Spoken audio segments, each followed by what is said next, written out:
They said Rex let their son die. Two grieving parents, blinded by pain, cast out the only witness, the loyal German shepherd who had once slept by their boy's side. They didn't see Rex wait by the lake for weeks. They didn't see him limp through back alleys, starving, searching for forgiveness no one would give. But then came Officer Noah Bennett. On a cold, rain-soaked morning, he saw something in Rex's eyes that the town refused to see, not guilt, but grief. And when Rex led him to the water's edge where broken wood and buried secrets hid, Noah began to understand.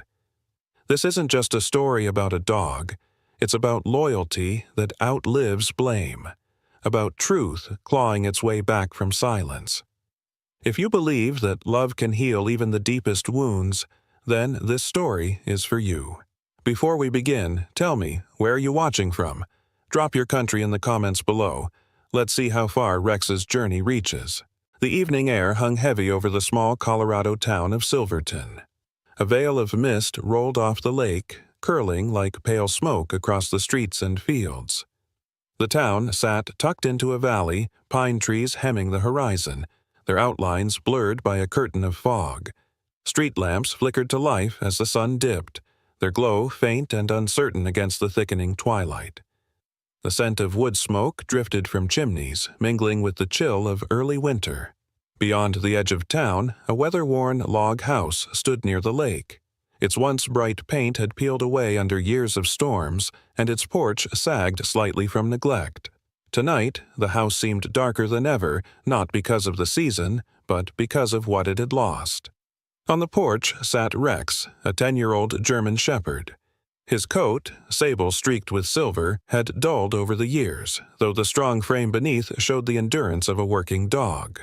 One ear stood tall while the other bent slightly at the tip, a scar from an old fight with a stray. His hind leg bore faint marks of healed wounds, giving him a slight limp when he walked. Yet his eyes, deep, steady, brown, held a kind of loyalty that no wound could erase. Tonight, however, those eyes looked uncertain. For the first time, Rex could not hear the high, cheerful voice of Jacob, the boy he had followed since puppyhood. The house behind him was silent except for the muffled storm of grief. The door creaked open. Thomas Miller, Jacob's father, stepped into the porch light.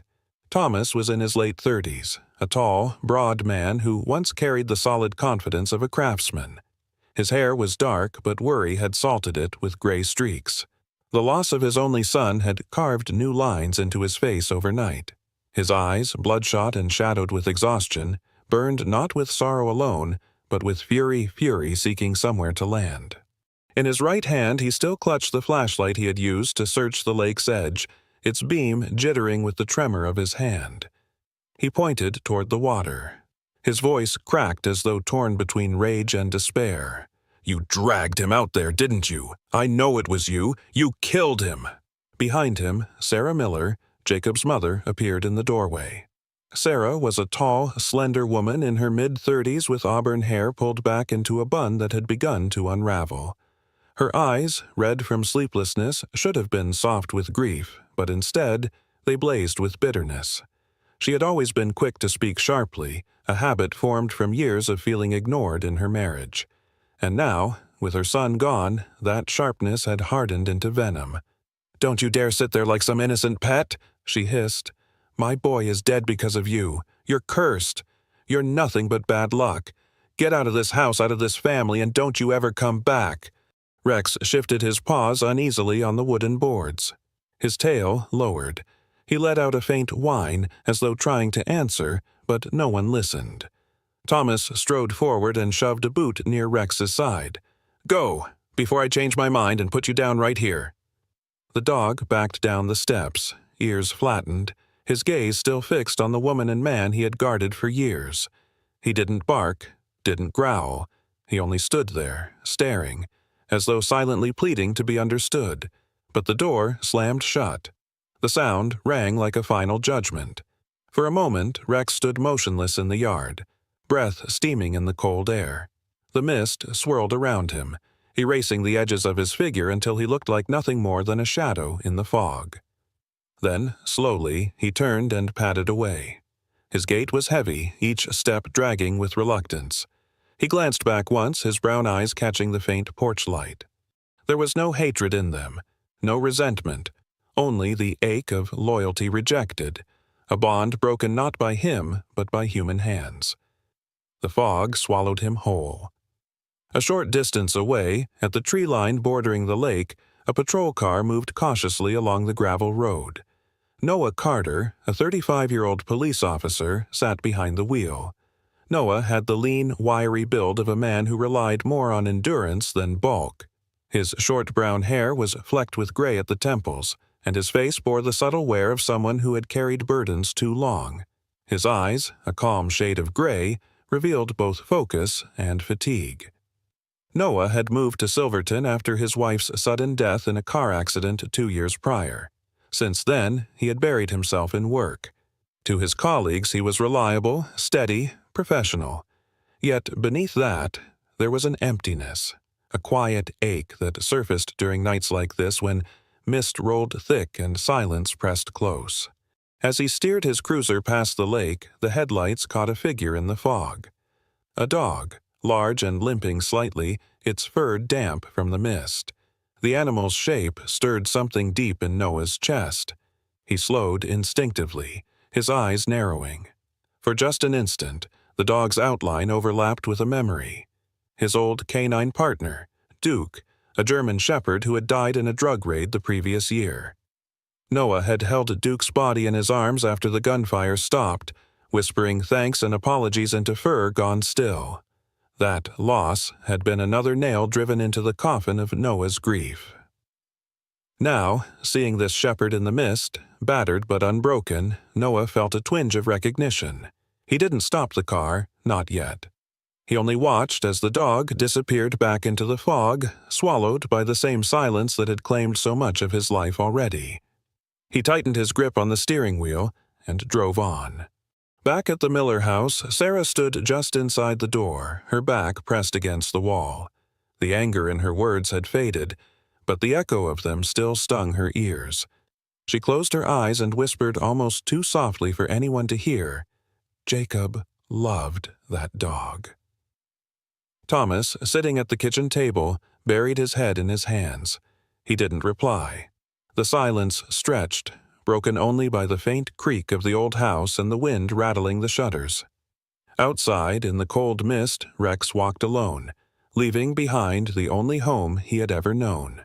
The early morning light crept over Silverton in cautious streaks, barely managing to pierce the thick mist rising off the lake. Trees lining the frozen highway were etched in frost, their branches brittle and pale. It was quiet, too quiet for a town still reeling from grief. Noah Carter drove slowly, his patrol car humming along the outer road that curved near the lake's edge. The heater inside barely kept the cold at bay. His eyes were sharp despite the long night. He hadn't stopped thinking about the German shepherd he'd seen in the fog just hours earlier. Rounding a bend near the tree line, he caught a dark shape collapsed against the snowy embankment. He hit the brakes and stepped out, boots crunching softly on frozen gravel. It was the dog. The shepherd lay curled in a tight ball, his thick sable and silver fur dusted in snow. One of his paws was bleeding raw where the pads had split against ice. His body trembled, but he didn't try to rise. His eyes opened slowly, finding Noah's without fear. There was no panic, only fatigue and an exhausted trust that was both heartbreaking and haunting. Noah crouched. "Hey, easy now," he said softly. He slipped a gloved hand beneath the dog's head and gently tested his weight. The dog didn't resist, only let out a soft, rasping whine. Noah gathered him into his arms. 80 pounds of solid muscle made heavier by the limp surrender of a creature too tired to fight. He placed him in the back of the cruiser, laid a blanket over him, and shut the door gently. At the Silverton police station, few had arrived yet. Noah parked near the side entrance, carried the dog inside, and set him down on a folded towel in the storage room next to the brake area. The warmth of the station triggered a fit of shivers from the dog, but Noah could already see the signs of alertness returning. The paw injury wasn't deep, and Noah gently cleaned it before checking the rest of the body. That's when he noticed the fine, straight scar above the hind leg. It wasn't from a wild animal or random injury. It was clean, deliberate like the kind he'd seen on trained canine dogs, old surgery marks, or injury from service. The dog blinked at him slowly. Noah narrowed his eyes. "You've seen more than most dogs, haven't you?" A voice behind him made him turn. It was Mrs. Evelyn Harper, a woman in her late 50s with rosy cheeks and tired eyes that still held traces of warmth. She wore a thick knitted scarf over a brown parka and rubber boots smeared with dried leaves.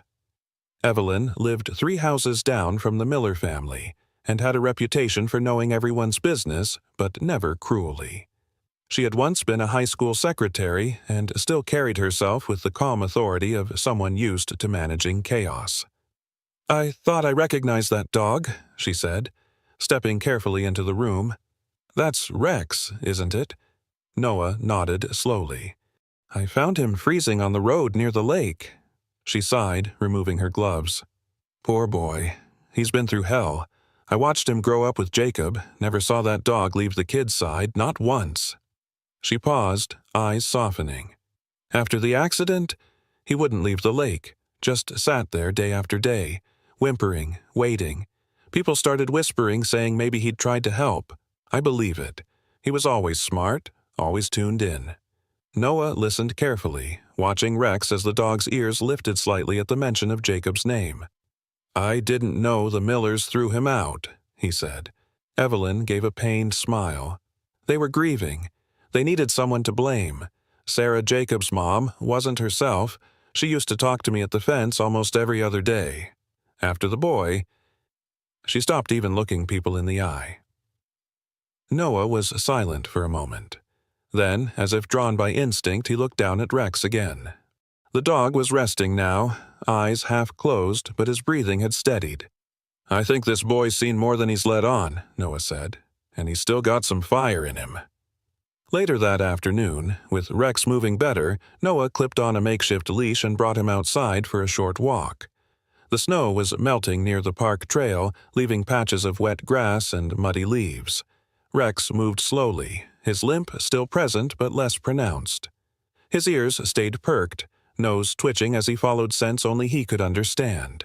They passed the edge of a bench-lined path that overlooked the lake. Noah paused to let Rex sniff around. The dog suddenly stopped near a bench tilted slightly off its foundation. His body stiffened, and he sniffed the base with increasing urgency. "What is it?" Noah crouched. Rex scratched once at the dirt with his uninjured paw. Noah brushed aside the dead leaves and found a pouch dirty and half-frozen into the soil. He opened it carefully. Inside were 3 small packets of white powder wrapped in plastic. Noah's jaw clenched. "Well, that's not something kids leave behind." Rex sat down next to him, watching quietly. Noah glanced around. The path was empty, the lake still as glass. But the discovery felt significant too close in time and place to Jacob's death to be dismissed as coincidence. Back at the station, Noah made note of the find in his log, bagged the pouch for analysis, and returned to check on Rex. The dog lay curled near the heater in the supply room, paws crossed, eyes calm but aware. Something about the discovery near the lake unsettled Noah. A child drowns, a dog gets blamed and abandoned, and weeks later, drugs turn up buried feet from where it happened. The pieces didn't fit together yet, but they didn't feel random either. As he closed the station's logbook, Noah looked over at the dog. "You're not just some stray, Rex," he muttered, "and I don't think your boy's death was just bad luck either." The dog didn't move, but his tail thumped once against the floor. Noah allowed himself a rare smile. The sun had barely risen when Noah parked his cruiser near the gravel lot at Westlake Park. The fog had thinned compared to the days before, though mist still curled around the rocks by the shoreline like a memory that refused to fade. A stiff wind came in off the lake, sharp and bitter, cutting through layers of clothing like a blade. The stillness here was deceptive. Silverton's lake had always seemed tranquil to outsiders, but Noah had patrolled the area long enough to know better. It carried silence like a secret. Rex sat in the back seat, alert but calm. He had regained much of his strength since Noah rescued him. The swelling in his paw had gone down, and though he still limped slightly, his tail now wagged when Noah approached. His eyes, once dulled with exhaustion, had regained their sharpness. He sat forward eagerly when the car rolled to a stop. Noah opened the door and clipped on the leash, letting Rex hop down carefully. "Back where it all started, huh?" he muttered, giving the dog a gentle pat. Rex sniffed the air, his ears twitching. He began to pull slightly toward the lake, as if drawn to something. The two made their way along the shoreline trail, patches of half-melted snow crunching beneath Noah's boots. They passed the playground Jacob had once loved. A lonely swing swayed in the wind, creaking gently. Noah slowed as they neared the bend where the forest thinned and the lake widened, opening into a secluded inlet partially hidden by brush and large stones. Rex stopped suddenly. His body stiffened, nose low to the ground. He pulled toward the shoreline, ignoring Noah's quiet commands. Noah let the leash slide through his fingers, watching as the dog darted forward and began digging with urgency. Within moments, Rex pulled something loose from a tangle of reeds and old leaves, small, soaked, and battered. It was a child's shoe. Noah crouched beside him. The canvas was frayed, the color faded, but the size and style matched photos Noah had seen of Jacob. A torn section along the side looked almost like a slice jagged and split, as if something sharp had caught the fabric. Noah turned it over, frowning. There was no bite mark, no tearing from a dog's jaw. Instead, it looked like the edge had been pinched or caught in something metal. A boat propeller? A latch? He pulled out a plastic evidence bag and carefully sealed the shoe inside. As Rex sat beside him, ears alert, Noah's mind started threading connections. The pouch of drugs found earlier, now this shoe with a cut edge. And all of it tied to this particular inlet, a section of the lake not often visited except by people who didn't want to be seen.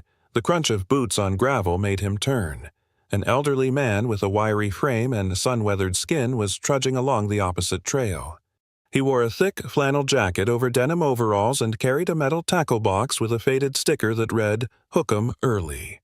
His boots were caked in dried mud, and a fishing rod was slung over his shoulder with casual ease. His name was Gus Daly, a longtime local whose family had fished these waters for generations. Most people in town knew him as Old Gus. Noah called out, "Morning, Mr. Daly?" Gus squinted. "Officer Carter, ain't it? You out here for the ducks or the ghosts?" Noah gave a tight smile. "Neither, just following up on something." He glanced down at Rex. "You fish here often?" Gus nodded, adjusting his rod. "Used to, back when this lake was honest.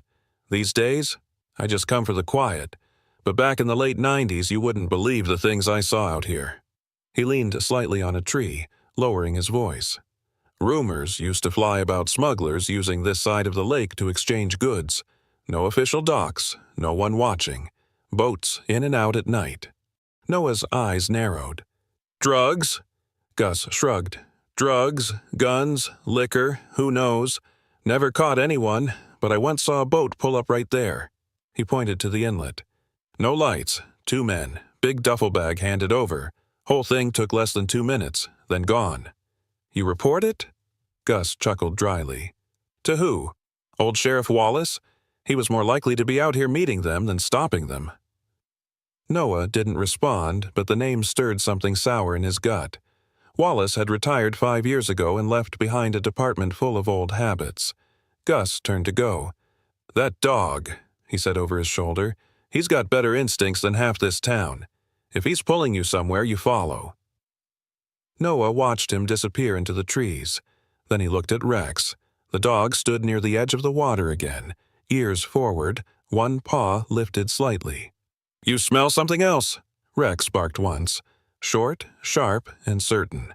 Noah unclipped the leash. Without hesitation, Rex bounded into the shallow edge, paddling through reeds and ice-crusted patches. He swam in a short arc, then dove, just for a second, before resurfacing with something in his jaws. He swam back and dropped it at Noah's feet before shaking water all over his boots. It was a piece of faded blue canvas, torn and stained with something slick and dark. Noah bent down. He rubbed the edge between his fingers. Oil. Gasoline, maybe, and the scent of mildew and rust. It was likely from a boat. Possibly the tarp or seat cover of an old motorized skiff.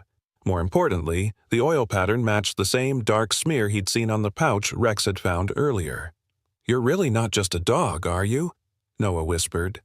Rex sat and panted, tail thumping softly. Noah placed the fabric in another evidence bag, eyes scanning the lake. The water looked still again, just a mirror for the trees above, but something had happened here. Something wrong. He stood up, looking down at Rex. "You're not just clearing your name, boy," he murmured. "You're telling me where to look." The sky above Silverton had turned steel gray by late afternoon, and the town wore its winter stillness like a second skin. The lake, once merely cold, now glinted with a harder edge. Word had begun to spread first in whispers behind grocery shelves, then in sharper tones across diner tables. It didn't take long before most of Main Street had heard the story. Officer Carter had taken in that dog, the one from the lake, the one tied to the boy. Inside the station, Noah Carter could feel the shift in the air. Calls were colder, conversations shorter. People who had once nodded in passing now crossed the street without waving. He wasn't surprised. Small towns like Silverton didn't thrive on facts, they thrived on comfort, and comfort was easy to find in a villain.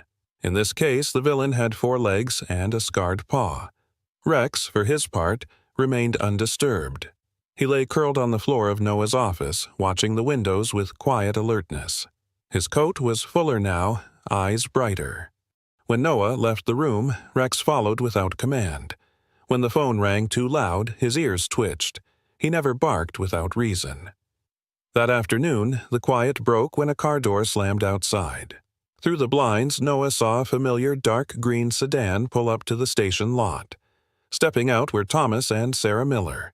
Thomas looked more weathered than he had weeks ago, his face lined with unspoken words, shoulders hunched as if always bracing for another blow. Sarah, by contrast, had not changed.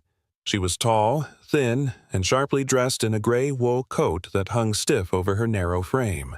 Her dark hair was pulled back severely, revealing sharp cheekbones and tired eyes. Sarah had once been warm, even generous, especially to neighbors and children at the church. But since Jacob's death, she had turned inward and rigid, her sorrow calcified into blame. Noah met them at the front desk. "Mr. and Mrs. Miller," he said, keeping his voice steady. Thomas offered a curt nod. Sarah got straight to the point. "We heard you're keeping the dog." "He has a name," Noah said. "Rex." Sarah's expression didn't change. "That thing should have been put down the moment they pulled him from the lake." Noah crossed his arms. "There's no evidence he harmed your son. In fact, I believe he tried to help." "You believe?" Sarah's voice sharpened. "My son is dead. That's what I believe, and that dog was there, no one else." Thomas shifted uncomfortably. He wasn't as harsh, but his silence gave consent. "We're formally requesting that the animal be surrendered to animal control," Sarah continued. "For destruction." Noah straightened. "That's not going to happen." Sarah's nostrils flared. "You're protecting a killer." "I'm protecting a dog who hasn't had the chance to be heard," Noah replied. "And I'm working on evidence that may suggest Jacob's death wasn't an accident or Rex's fault." She blinked, caught off guard, but quickly recovered. "This town will never forgive you for siding with that animal." Noah's voice was calm. "I'm not asking them to. I'm asking for the truth." The couple left without further words. The door swung closed, and the silence returned, but the tension lingered like smoke. Later that evening, Noah returned to his desk and found a small brown envelope placed atop his case files. On it, in careful handwriting, was the name Ms. Ellie Tran. Ellie was Jacob's former third-grade teacher. She was in her early 40s, petite, with short black hair and gentle, intelligent eyes. A first-generation Vietnamese American, Ellie had taught in Silverton for over a decade. She was known for her kindness and quiet resolve, one of the few adults children instinctively trusted. Inside the envelope was a spiral sketchbook. Noah flipped it open. Page after page showed drawings, some scribbled quickly, others with surprising detail.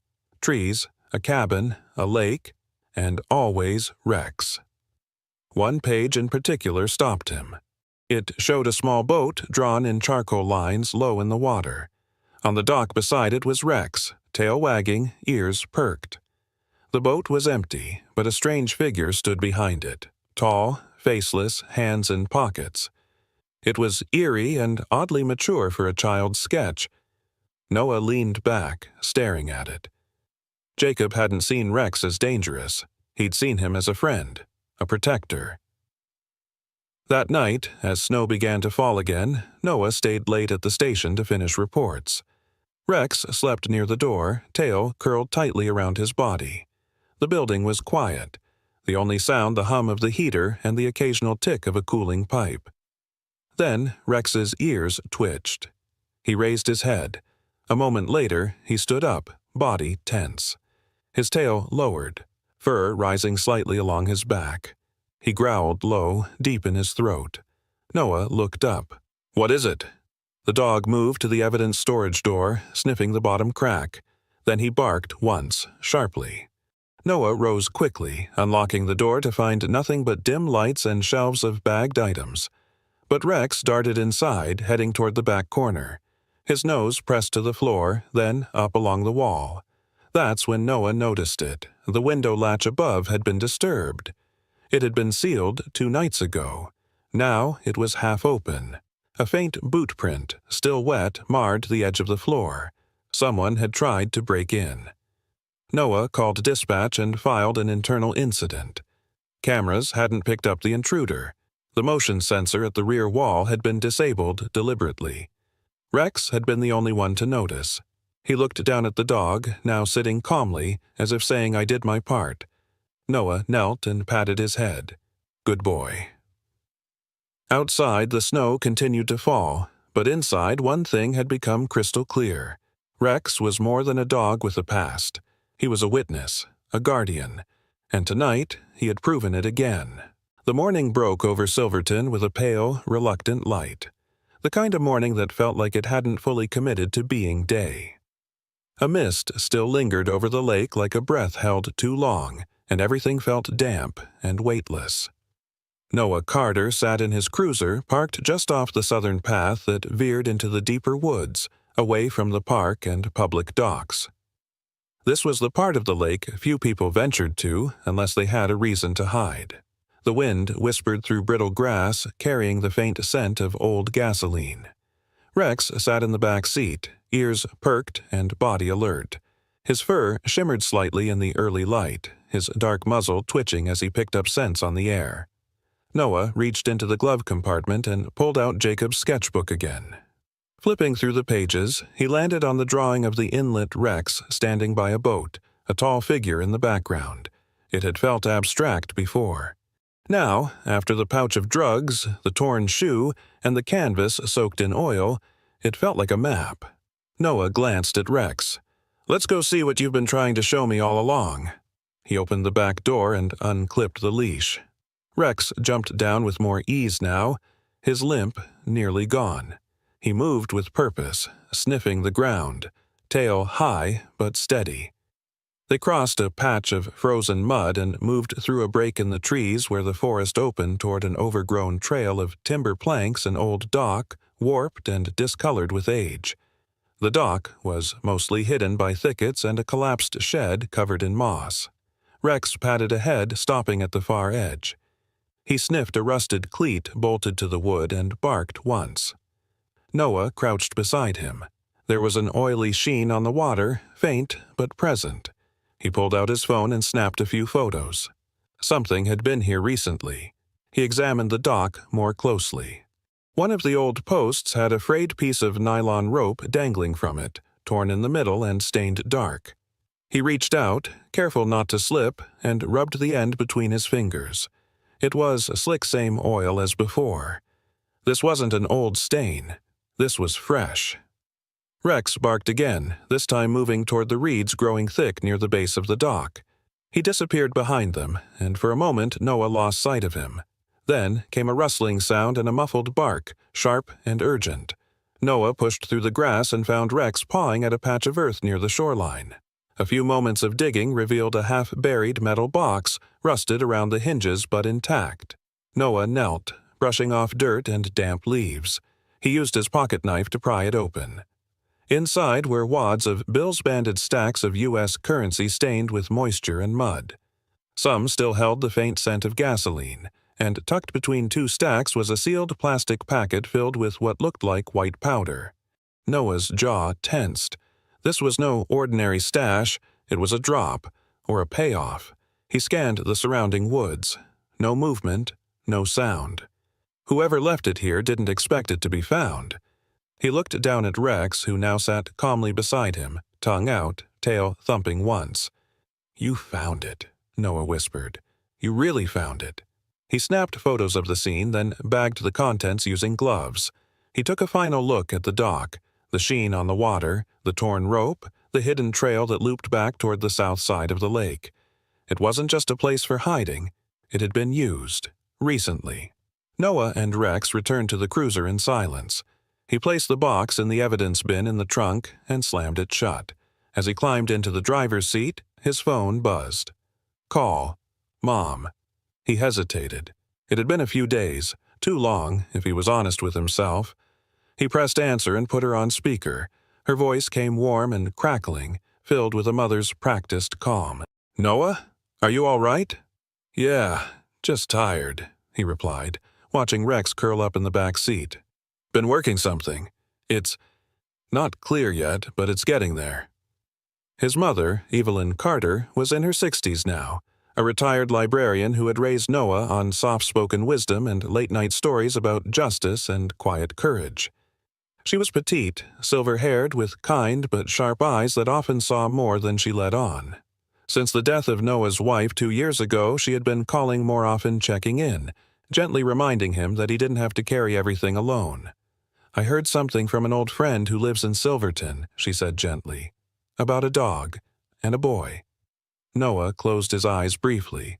"It's complicated." "I know, but I also know you, and I know that when you stop believing in people, you start searching for truth harder than anyone else." She paused. "Don't forget what truth feels like, Noah. It's not always the loudest voice. Sometimes it's the quietest thing in the room." He didn't speak for a long moment. "Thanks, Mom," he said softly. She let him go with a quiet, "I love you." When the call ended, he sat in silence for another minute, watching Rex's chest rise and fall. The dog stirred, eyes opening slightly. Noah reached back and scratched behind Rex's ear. "You ready to prove everyone wrong?" Rex gave a soft huff, as if to say always. The wind came off the lake in sharp, bitter gusts, carrying with it the scent of oil, pine, and something older, something heavy. It was just past midnight. Moonlight shimmered weakly across the water, barely illuminating the trail that led to the old dock. Trees swayed and whispered in the darkness, and the lake lapped quietly against the reeds. Everything about this place felt like it was holding its breath. Noah Carter crouched low near the brush line, his eyes fixed on the wooden structure ahead. He wore a black tactical jacket over his uniform, the badge dull under the moon's silver hue. Beside him knelt Claire Monroe, a deputy in her early 30s with a focused gaze and a short chestnut ponytail tucked into her collar. She was tall, lean, and quick on her feet, known for her calm nerves and sharp instinct. Her gloved fingers gripped a flashlight in one hand and a holstered pistol in the other. Claire had transferred from Denver the year before, trading big-city crime for what she thought would be small-town calm. Silverton had lulled her into that belief until the Jacob Miller case. Behind them, Rex sat completely still, his breathing measured, ears twitching at every rustle. His sable coat blended into the shadows, and his intelligent eyes scanned the perimeter with a soldier's vigilance. The scar on his hind leg, a reminder of pain long past, didn't slow him anymore. Tonight, he was not just a companion, he was part of the team. A soft click in Noah's earpiece broke the silence. "They're moving," came the voice of a night patrol officer posted further up the trail. Claire nodded once to Noah. From their position, they could see faint figures moving toward the dock. 4 of them, all dressed in dark clothing, 2 carrying duffel bags, the third checking the surrounding woods. The 4th man stayed near the water, flashlight dimmed, tapping his foot impatiently. Then Noah saw him. The 4th man stepped into clearer view under a shaft of moonlight, a face Noah recognized immediately: Dean Wright. Wright had worked as a mechanic in Silverton for nearly a decade. Tall, broad-shouldered, mid-40s with salt-and-pepper hair always slicked back, and a smirk that rarely left his face. He was known for being handy and helpful, especially at the Miller household, where he'd often done odd jobs. Jacob used to wave at him from the porch. Noah exhaled slowly. Wright had always stayed just under the radar, never in trouble. Until now.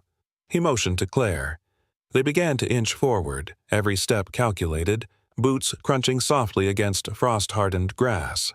Rex stayed behind until Noah gave a low command. Suddenly, a twig snapped. Claire froze. One of the smugglers turned, flashlight beam dancing. Then Rex barked, sharp and commanding, his voice cutting through the night. "Now!" Noah shouted. Chaos erupted. Flashlights flared. Shouts rang out. One of the men bolted for the trees while another reached for his waistband. Claire moved quickly, gun drawn. "Drop it! On the ground!" But Wright, startled and cornered, raised a short-barreled pistol toward her. Rex reacted first. With a growl that tore through the darkness, he lunged, powerful muscles propelling him forward. His teeth locked onto Wright's arm just as the man's finger curled on the trigger. The gun fired wide, the shot cracking into the trees. Claire ducked, heart racing. Rex yanked the man sideways, twisting his arm until the weapon clattered to the ground. Wright screamed, crumpling to his knees as Rex pinned him with a force that defied his age. Noah tackled the second man, wrestled him to the ground, cuffed him quickly. The third had been grabbed by backup. The 4th had vanished into the woods, but his bag had been left behind, stuffed with cash, pills, and waterlogged envelopes. When the struggle settled and the silence returned, Claire stood, breathing hard. Her fingers trembled slightly around her pistol. Rex released his grip on Wright's sleeve only when Noah gave a soft command. He backed up, panting, eyes still locked on the man he'd brought down. Claire looked at the dog with new eyes. "He saved my life." Noah gave Rex a nod. "He does that." Wright groaned from the ground, holding his arm. "You don't know what you're messing with," he muttered. Noah knelt beside him. "You knew Jacob. You were there the day he died, weren't you?" Wright didn't answer, but his silence was damning. A search of the area confirmed everything. The oil stains, the boat marks near the dock, the same style rope found torn on the post. The bag of evidence from the night was tied to a drug trafficking pattern linked to an operation that stretched through the backroads of Colorado. And Jacob's death, previously labeled an accident, now bore the marks of something much more sinister. It was Claire who found the final piece. A rusted-out John boat pulled into the reeds downstream. The hull was cracked, its edge sharp, with a deep scrape along the side that matched the damage on Jacob's recovered shoe. Noah photographed it, heart heavy. The boy hadn't drowned from wandering too far. He'd been near someone who shouldn't have been there, and Rex had tried to save him. The conference room at the Silverton Police Department was quiet, dimly lit by afternoon light filtered through Venetian blinds. A kettle steamed gently in the corner, its low hiss the only sound besides the occasional rustle of paper. On the table sat a folder thick, worn at the edges marked, "Case, Jacob Miller." Inside were photographs, reports, and sworn statements. The truth had weight, and today it sat between grief and reckoning. Noah Carter stood near the window, arms folded, watching the parking lot below. He hadn't slept much since the night at the dock. The arrests had gone through, charges were being processed, and Claire had spent the morning confirming lab reports on the money and drugs. The town was already buzzing with whispers of what had really happened by the lake. But the most important conversation hadn't happened yet. The door creaked open. Thomas and Sarah Miller stepped in slowly. Thomas looked exhausted, dressed in a heavy brown jacket, his salt and pepper beard trimmed but unkempt. He carried the stiffness of a man who had spent too long holding back emotion. Sarah followed behind, tall and thin in a navy wool coat, her dark hair pinned back severely. There were deep lines around her mouth now, etched by months of silent suffering, and her eyes were red, though not from fresh tears. She had become colder, more withdrawn since Jacob's death, retreating into grief that hardened into blame. Claire Monroe waited by the coffee machine. She nodded gently in greeting, but said nothing. Her presence was intentional, steady, supportive, but distant enough to give space. "Thank you for coming," Noah said, gesturing to the seats. Thomas sank into the nearest chair, clasping his hands. Sarah remained standing a moment longer before sitting beside him. She looked directly at Noah, her voice sharp but shaking. "Is this about the arrests?" "In part," Noah replied, and opened the folder. He placed the photographs one by one in front of them. The damaged John boat pulled from the reeds, the torn piece of rope from the dock, the shoe with the clean rip along the side, the box of laundered money found by the lake. Then came the last image, Dean Wright, handcuffed, bruised, and silent, sitting in the back of a cruiser. Thomas stared, unmoving. Sarah's breath caught. "He was with Jacob that day," she whispered. "We believe he was," Noah confirmed. "The evidence suggests Jacob wasn't alone when he went near the water. That boat was being used to traffic drugs. We believe Jacob may have seen something he shouldn't have." He took a breath, then added, "There's no indication that Rex had anything to do with Jacob's fall. In fact, all signs point to him trying to help." The door to the hallway cracked open slightly, and Claire gave a small nod. Rex stepped in, his nails clicking softly against the tile. He walked slowly, head lowered, posture calm, and paused at the threshold of the room, waiting. Thomas looked at him, expression unreadable. Sarah stiffened, but Rex didn't bark or hesitate. Instead, he padded gently toward them, his movements respectful, as if he understood this wasn't his moment, it was theirs. When he reached the table, he sat and looked up. In his mouth, clutched carefully, was a faded piece of red wool. Sarah gasped, her hand flying to her chest. "That's Jacob's scarf," she whispered. He wore it every winter." Rex let out a soft whine and placed the scarf at Sarah's feet. Then he backed up and sat quietly. Thomas leaned forward, trembling fingers reaching for the fabric. He picked it up with the delicacy of someone handling memory. The scarf was worn and slightly frayed at the ends but intact. He stared at it for a long time. "He kept it," he murmured, "all this time." Noah nodded. "Rex never let it go, not once." The room grew quiet. Sarah finally spoke again, but her voice was no longer hard. It was soft, broken. "We left him out there, in the cold, all alone." Rex lowered his head to the floor, eyes warm but without judgment. Thomas covered his mouth, eyes brimming. A tear slipped down his cheek. "I blamed you," Sarah whispered to the dog. "I was so sure it was you. I needed someone to blame because I couldn't live with what really happened." Rex didn't move. He didn't need to. His presence was enough. Claire stepped forward then, speaking for the first time. "Sometimes grief needs a villain, but healing needs the truth." She looked at Noah. "And sometimes the people we push away are the only ones who can bring us back." Noah didn't reply. He let the silence do the work. Thomas finally turned to Rex. "I'm sorry," he said quietly. "I don't know if you understand, but I hope you do." Rex tilted his head slightly, then padded forward. He rested his head on Thomas's knee. That was enough. Claire turned to Noah as the Millers remained in quiet embrace, holding the scarf, holding each other. Her voice was low.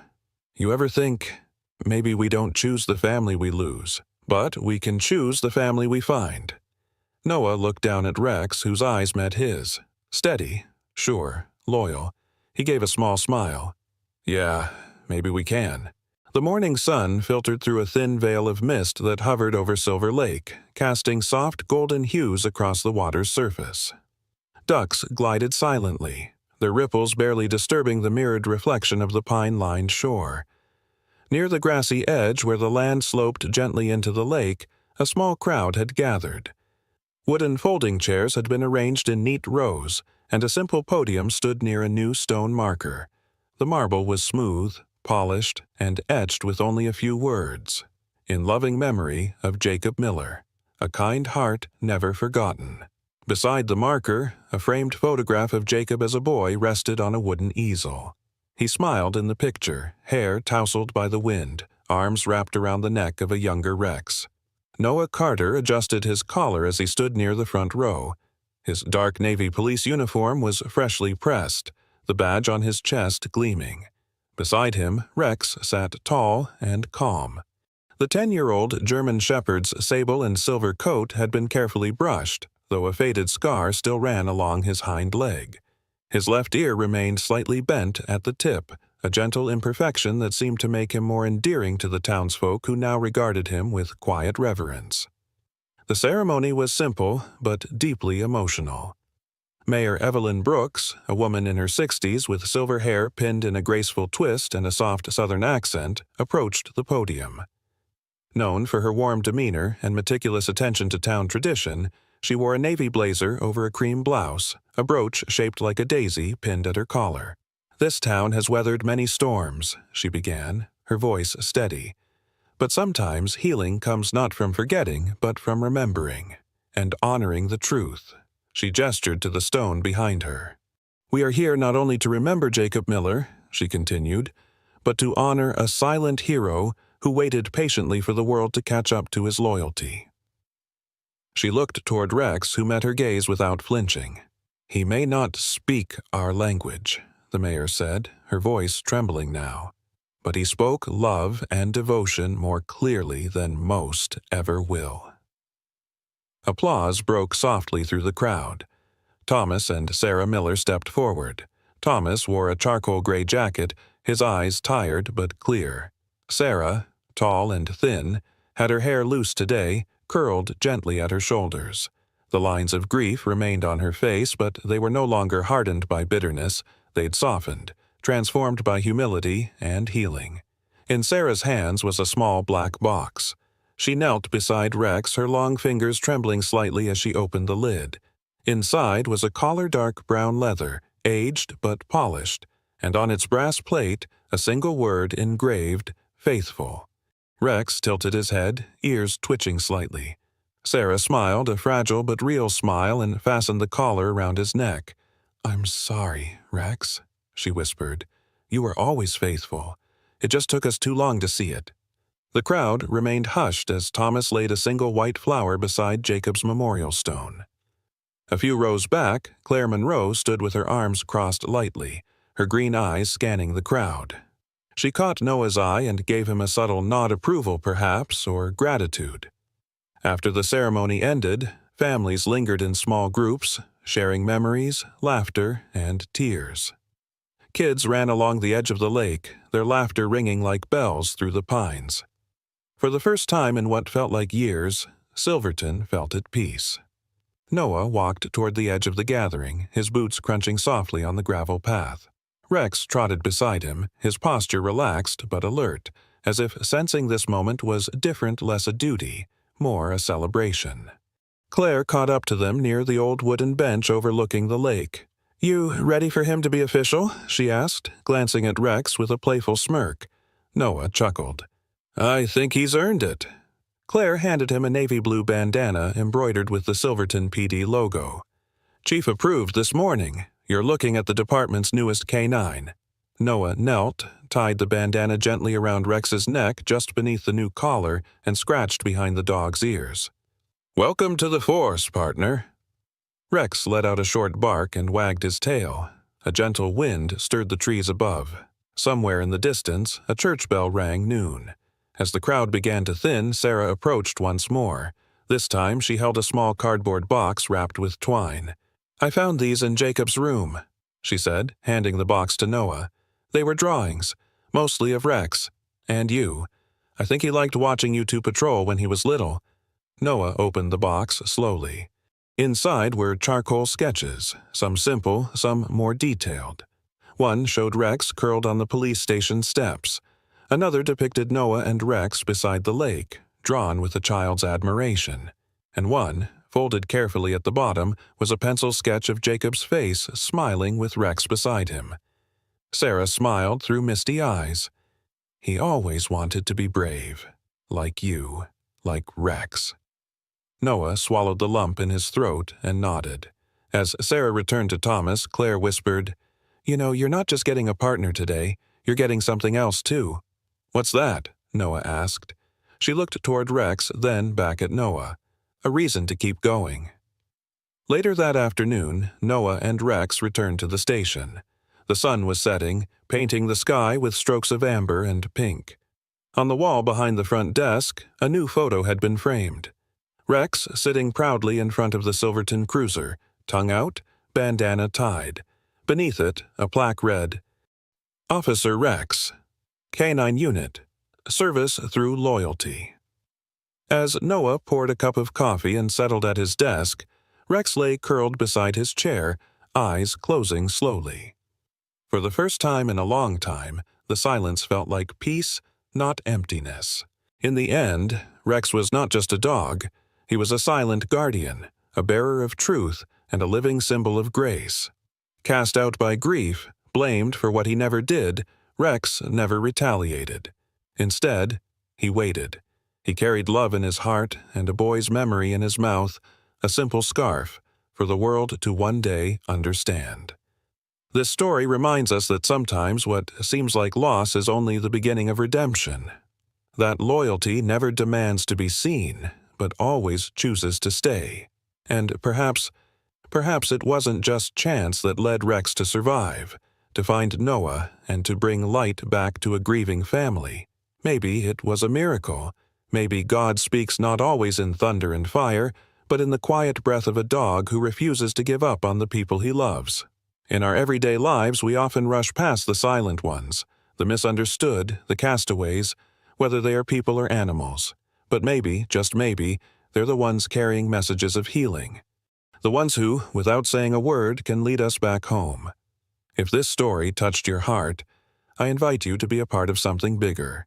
Leave a comment and share how you've seen loyalty or miracles in your life.